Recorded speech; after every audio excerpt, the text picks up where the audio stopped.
Zhang versus Parker.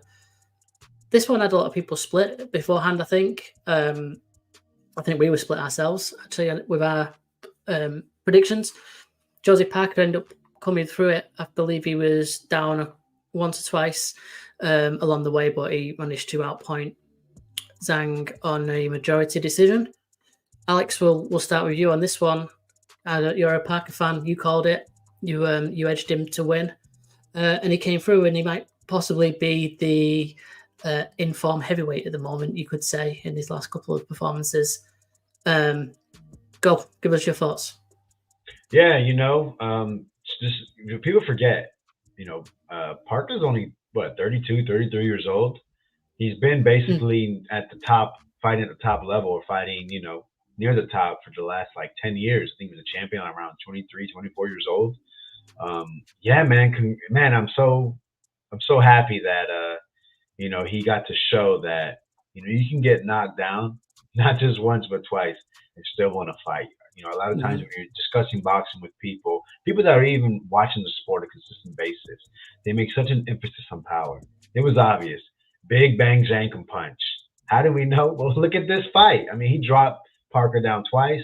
Parker was able to recover, but he shows you skills pay the bills. Top level skill will beat top level power, and that's what we saw in this. I didn't get to watch the whole fight. Actually, this fight was the only one I kind of watched from the second half. I was driving, but yeah, man, just Parker. He just, I was a little confused at first why he was staying right there in front of him, but he was showing that because he was using his quickness, his IQ, and just basically his ability to go ahead and outpoint Zhang. Zhang is 40 years old, and I think he showed it, being 290 pounds at that age. This is probably what he's able to do against a top level opponent. He's always going to have something that I think people love to say, a puncher's chance. And he's shown you he's still dangerous, whether you outpoint him or not. Just he wasn't able to close the deal that day. And, they said there's a rematch clause. So will that be activated? Will Zhang, maybe there's another opportunity? I know the big thing being set up was a fight in China. Could that still happen? Could he just try to find the right name to go ahead and lead to that China fight? It probably won't be the same hype. Just because he did lose, but some people believe there may be a little controversy, which I totally disagree. I think Joseph Parker, just especially like I said, that back half, he basically only lost the rounds that he got knocked down, from what I'm hearing as well in the front half. So, Parker showing you skills pay the bills, something I love to say, and that's just a perfect example. I think he deserves. I'm gonna throw his name out there again: Daniel Dubois, Anthony Joshua. I mean, I think Dubois has earned that right. He could have been the unified champion of the world if it was a different referee, right? So he deserves to have his name. People doubted that he was a tough guy because he got his face fucking broken by Joe Joyce, who we saw this weekend. But Joe Joyce is a wrecking ball, So he's the guy that beat Parker, Joe Joyce. So yeah, man, heavyweight, exciting. Thank you, Joshua. Thank you, Parker, for making that a memorable card. Mm-hmm. Yeah, it's kind of weird how things kind of come full circle. Like Parker could be in with a shot against AJ again because he's kind of climbed that ladder. AJ is kind of in a bit of limbo at the moment. He's kind of fought everyone apart from the two top guys.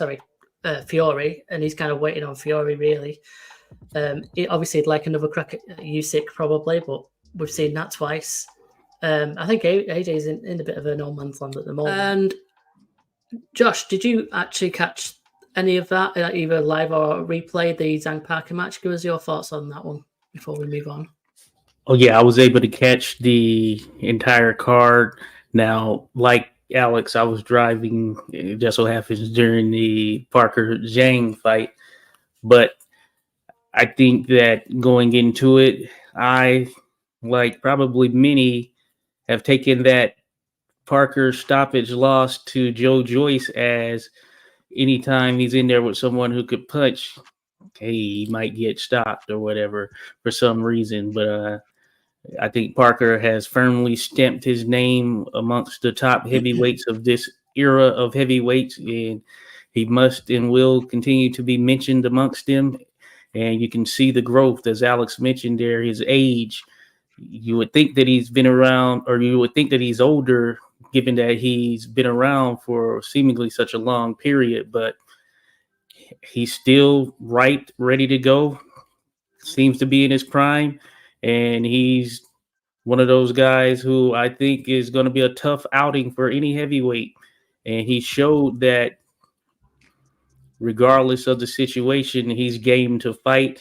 Doesn't matter who it is, and he can pull it off. I like the work that has been done under Andy Lee, something I've mentioned in the past. I think this has really opened him up and helped him and helped to push his career further. So I want to see Parker get more of that shine, because he has always been one of these guys that never shied away from any competition, and all he does is get the job done when his back's against the wall. As for Jang, this was a major opportunity for him, and he came in at 291 pounds.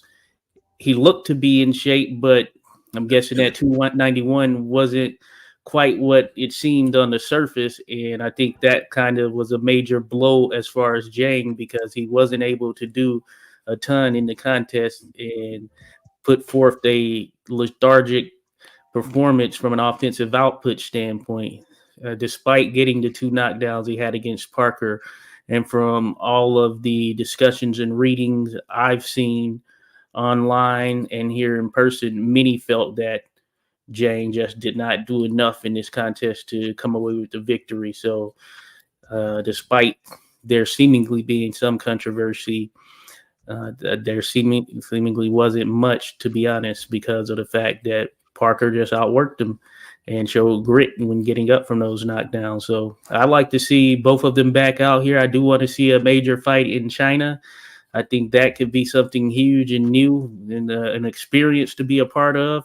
So hopefully we get that with Jang and someone. As for Parker, hey, I like the Daniel Dubois fight that Alex mentioned. Both of them similar kind of situation. Joe Joyce took them both out. With that being said, they've bounced back from that. So why not settle the score there? So I'm for that. But yeah, great fight for sure. Or a great win, rather, for Joseph Parker. And I want to continue to see more of him against pretty much any heavyweight.